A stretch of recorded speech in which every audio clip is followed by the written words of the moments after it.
जय गुरुदेव। परम पूजनीय स्वामी जी महाराज की महिमा का बखान किया जाए उतना ही कम है। उनकी लीला बड़ी अजब गजब है। आज एक बड़ी ही प्यारी सी घटना, एक बड़ा ही प्यारा सा संस्मरण आप सबके सामने प्रस्तुत किया जा रहा है।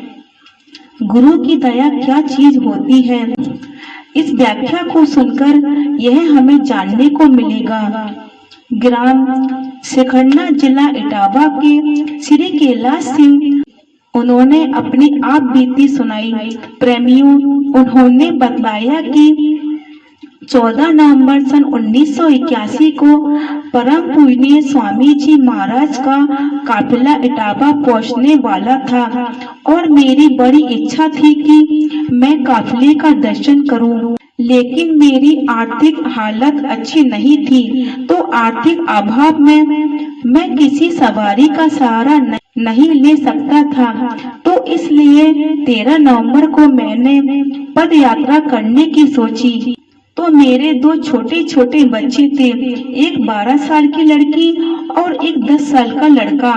दोनों मेरे साथ चलने के लिए जिद करने लगे। तो मैंने बच्चों को समझाया कि मैं किसी सवारी से ना जा सकूंगा, पैदल जाऊंगा। तो बच्चों ने कहा, हम आपको रास्ते में तंग नहीं करेंगे पिताजी, हम भी पैदल चलेंगे बाबा जी के दर्शन करने के लिए। तो बच्चों की जिद के आगे मैं क्या करता, तो मैं बच्चों को साथ लेकर चल पड़ा। तो रास्ते में कहीं कहीं रुकते चलते करीब रात के 2 बज गए और मैं बकेवर पहुंचा। तो जब मैं बकेवर पहुंचा तो रात का गहरा सन्नाटा था। तो पीछे एक लड़का, जिसकी उम्र करीब 15-16 साल की रही होगी, एकदम नया रिक्शा लेकर वो लड़का आया और उस लड़के ने मुझसे पूछा, तुमको कहाँ जाना है? मैंने उसे बताया, हम लोग बाबा जय गुरुदेव जी महाराज के काफिले का दर्शन करने के लिए इटावा जा रहे हैं। तो लड़का बोला, अब तुम लोग रिक्शे में बैठ जाओ, मैं तुम्हें वहाँ पहुँचा दूंगा। मैंने उस लड़के से कहा, भाई मेरे पास तो पैसे नहीं हैं, तुम पैसे मांगोगे तो मैं तुम्हें कहाँ से दूंगा? तो मेरी बात सुनकर लड़का बोला, तुम बैठ जाओ, मैं तुमसे पैसे नहीं लूंगा। 1-2 बार नहीं करते करते हुए मैं बच्चों के साथ उसके रिक्शे में बैठ गया। गांव की उस उबड़ खाबड़ सड़क पर, जिस पर बैलगाड़ी भी हिचकोले लेकर चलती, वो लड़का रिक्शा लेकर ऐसे सरबट चलने लगा। तो फिर चलते चलते उस लड़के ने पूछा कि तुम मुझको याद करोगे, मैं गरीबों की मदद करता हूँ। तो मैंने कहा, भाई मैं तुम्हें कैसे भूल सकता हूँ। तो मैंने फिर उस लड़के से पूछा कि क्या तुम यह रिक्शा नया लाए हो?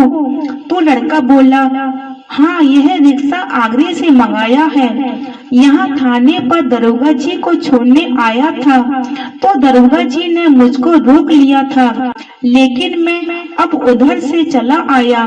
तुम्हारी तो खैर कोई बात नहीं, पर बच्चों को देखकर मैं आ गया।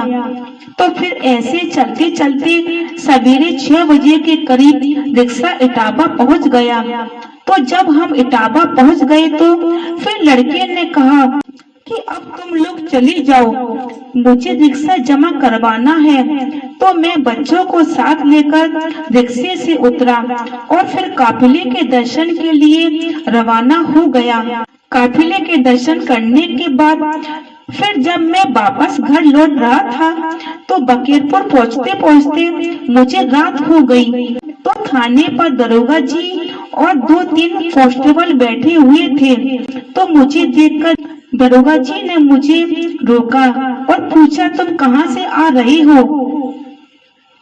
तो तो मैंने कहा, मैं बाबा जय गुरुदेव जी महाराज के दर्शन के लिए गया था और काफिले के दर्शन करके मैं आ रहा हूँ। तो वहाँ खड़े एक सिपाही ने मुझसे कहा कि रात में मैंने तुम्हें एक नए रिक्शे में जाते हुए देखा था और आज पैदल कैसे?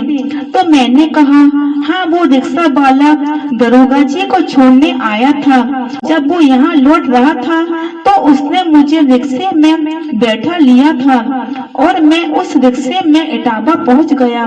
तो मेरी बात सुनकर दरोगा जी बोले कि वो लड़का एकदम झूठ बोल रहा था, ना तो मैं कहीं रिक्शे में आया था और ना कहीं गया। वो लड़का एकदम झूठ बोल रहा। दरोगा जी की बात सुनकर मैं एकदम चुप हो गया।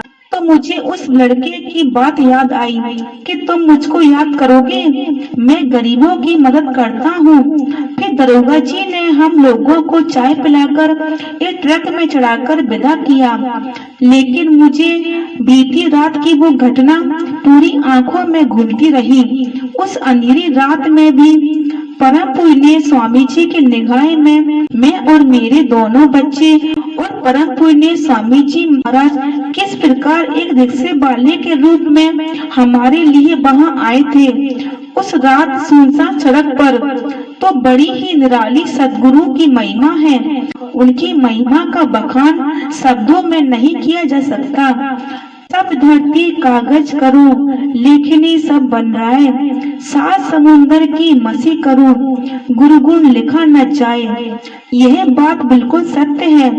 जय गुरुदेव।